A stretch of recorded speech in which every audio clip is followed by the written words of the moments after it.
गरीब पैदा होता है, मर जाता, ना अच्छा इलाज मिलता, ना सुविधाएं मिलती, बस उसका जीवन है कि वो पैदा हो गया। ऐसा लगता है कि मजबूरी में पैदा हो गया, उसको पैदा ही नहीं होना चाहिए। अपने व्यक्तिगत जीवन में मेरे आज भी याद है, मेरी माँ ने एक बात मुझसे कहा कि मेरे मामा बहुत गौरवशाली हैं कि उनकी बिटिया ने उनको प्लेन का सफर करा दिया।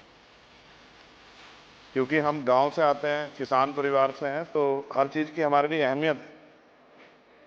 मैंने भी तय किया था कि मैं अपनी सैलरी से अपनी माँ को एक बार हवाई जहाज का सफर जरूर कराऊंगा। अब हालात ऐसे ही हैं, आप बेहतर जानते हैं, हमने देश में जानते हैं, सब लोग जानते हैं कि गरीब आदमी हवाई जहाज में सफर नहीं कर सकता। प्रधानमंत्री जी तो कहा था बहुत दिन पहले कि चप्पल वाला जो है हवाई जहाज में सफर करेगा, लेकिन आज हालात ऐसे, किराया भाड़ा इतना बढ़ गया है, नीतियां हैं उसकी वजह से कि गरीब आदमी सफर नहीं कर सकता। गरीब आदमी तो ट्रेन में एसी के डब्बे में सफर नहीं कर सकता, इस तरह के हालात। तो मेरी मंत्री जी से मांग है कि कोई व्यवस्था ऐसी की जाए कि जो करोड़ों महिलाएं देश की हैं, करोड़ों परिवार ऐसे जिन्होंने सपना ही देखा हवाई जहाज को जाते, उनको भी एक बार मौका मिले कि हवाई जहाज का सफर करने। तो अगर किराया सस्ता होगा तो शायद वो प्रयास कर सकते हैं, उनके बच्चे प्रयास कर सकते हैं।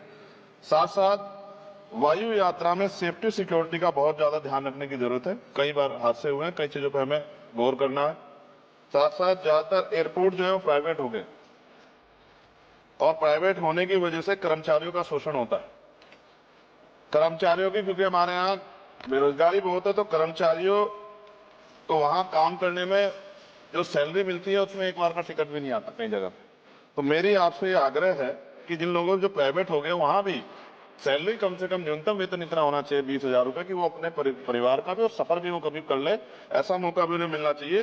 साथ साथ प्राइवेट होने की वजह से SC/ST OBC के बच्चों को जो नौकरी मिल जाती थी वो भी जीरो होगी। तो मेरी आपसे आग्रह है कि अगर प्राइवेट भी हो गया तो उनसे भी कहा जाए कि कमजोर वर्गों के लोग बच्चों को मौका दिया जाए। साथ साथ नगीना में जहां जिन्होंने मुझे चुन के भेजा, मैं उनका धन्यवाद करता हूँ क्षेत्र का, वहां एयरपोर्ट में, और लंबे समय से उनकी मांग, वहां पायलट ट्रेनिंग स्कूल भी नहीं है, एरोस्टेट ट्रेनिंग स्कूल भी वहां खोलना चाहिए, क्योंकि ग्रामीण क्षेत्रों की प्रतिभाओं को नकारना नहीं चाहिए। साथ साथ मेरा जिला जो है सहारनपुर, वहां एयरपोर्ट पुराना है, वो डिफेंस का है सरसावा में, लेकिन वहां से पैसेंजर जो है यात्रा के लिए कोई सुविधा नहीं।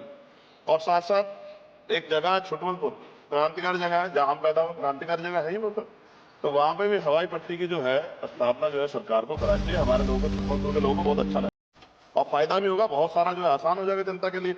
और सुबह से हम प्रयास कर रहे हैं सर कि हमें बोलने का मौका दें। यहाँ छोटी पार्टियों के लिए थोड़ी समस्या है और 2.5 घंटे इंतजार का मौका मिल रहा है।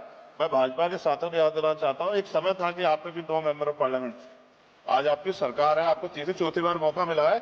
अगर हम लोग भी ज्ञान की कमी थोड़ी है किसी में, ऐसा रानी के पेट से राजा पैदा होता है या कोई माँ के पेट सीख के आता है। आप तो संघर्ष करके आए 15-15 साल, तो जब हमें मौका नहीं मिलेगा, अपनी बातें न रख पाएंगे तो हमारी बात कैसे पहुंचेगी। साथ साथ मेरा आपसे आग्रह है, ये मेरी मांग नहीं है, ये पंजाब के लोगों की मांग है। देश के प्रधानमंत्री जब कह के आए थे पंजाब में, कह के आए थे पंजाब में कि जब आदमपुर एयरपोर्ट का नाम जो है सतगुरु रविदास जी महाराज के नाम पर करने के लिए कह के आए थे प्राइम मिनिस्टर। आप पता करा लो, ऑन रिकॉर्ड है, प्राइम मिनिस्टर ने अपनी स्पीच में कहा जब पंजाब में कि हम इस जालंधर में जो एयरपोर्ट है आदमपुर में, कि हम उसका नाम सतगुरु रविदास जी महाराज के नाम पे करेंगे। लेकिन सर दावे और वादे हैं, कब तक ये खोखले वादे होते रहेंगे। देश के प्रधानमंत्री की बात का कोई सम्मान होना चाहिए। क्या सरकार मंत्री जी नहीं सुनना चाहते, या फिर उन्होंने झूठा वादा कर लिया, इन पे भी ध्यान देना चाहिए। लेकिन साथ साथ मेरी मांग भी है, मैं पुनः इस बात को दोहराऊंगा सर, कि गरीब लोग, मैं गांव में जाता हूं, मीटिंगों में जाता हूं, पूछता हूं महिलाओं से कभी हवाई जहाज सफर किया। मैं लाखों लोगों से मिल चुका, आज तक गरीबों ने हाथ नहीं उठाया सर कि उन्होंने हवाई जहाज का सफर किया, हेलीकॉप्टर का भी नहीं किया है। क्योंकि सर इस देश में आर्थिक गैरबराबरी बहुत बड़े पैमाने पर है। गरीब पैदा होता है, मर जाता, ना अच्छा इलाज मिलता, ना सुविधाएं मिलती, बस उसका जीवन है कि वो पैदा हो गया। ऐसा लगता है कि मजबूरी में पैदा हो गया, उसको पैदा ही नहीं होना चाहिए था। इस देश में कमजोर वर्गों के लोगों का भी सम्मान होना चाहिए, उनको अवसर मिलना चाहिए। सरकार की योजनाओं में गरीबों की हिस्सेदारी होनी चाहिए, इस बात का ध्यान जो है सरकार को रखना चाहिए। और अगर सरकार नहीं रखती है तो वो सरकार सिर्फ गरीबों की नहीं हो सकती है। नौजवान जो है मंत्री सरकार ने दिए हैं, और मुझे उम्मीद है कि एक नौजवान दूसरे नौजवान के दर्द को और गरीबों के दर्द को और ग्रामीण क्षेत्रों के दर्द को समझेगा। और मुझे भरोसा है आपके ऊपर, आपकी शैली के ऊपर, क्योंकि पिछली बार भी विषय उठा था। हम चाहते हैं सब लोग कि आप इस बात को इस बार सफल करने में कामयाब हो जाएंगे। मेरी मंगल कामनाएं भी है कि कोई गरीब परिवार आपको प्रार्थना करे, दुआएं करे कि आपने उनको ये मौका दिया, वरना आदमी पैदा होता है भारत में और गरीबी में मर जा। हजारों साल चला, अभी आजादी के 75 साल बाद भी अगर ये नहीं हो पा रहा है तो इस पे हमें गौर करना चाहिए कि क्यों नहीं हो पा रहा। कई सीनियर साथी हमारे यहाँ हैं, मैंने उनको प्लेन चलाते हुए देखा, मेंबर ऑफ पार्लियामेंट होते भी। मेरा विश्वास है कि अगर इधर से भी और इधर से भी सब लोग जनता के विषय में सोचेंगे तो जनता की जिंदगी आसान होगी, जो कि अभी नजर नहीं आती। और मैं फिर आपसे आग्रह करूंगा, आप चेक कराइए, SC ST OBC के बच्चों को वैसे ही नौकरी नहीं मिल रही है, और जब ये पूरा सेक्टर प्राइवेट हो जाएगा तो क्या रिजर्वेशन करेंगे हम लोग? क्या फायदा रिजर्वेशन का? जब SC ST OBC के बच्चों क्या रिजर्वेशन का फायदा? गाली तो खाते हैं इस नाम पे, लेकिन रिजर्वेशन ही कहां मिलेगा जब सब प्राइवेट हो जाए? प्राइवेट वाले कहां दे रहे हैं? तो उनको कहिए कि प्राइवेट सेक्टर में मैं विधेयक लेके आया, निजी विधेयक, कि प्राइवेट सेक्टर में SC ST OBC के बच्चों को मौका मिलना चाहिए।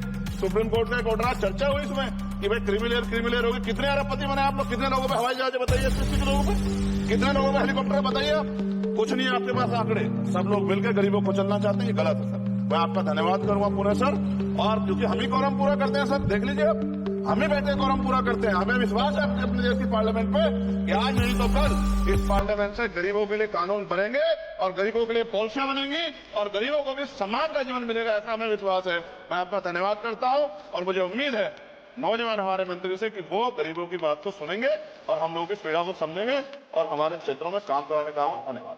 रविंद्र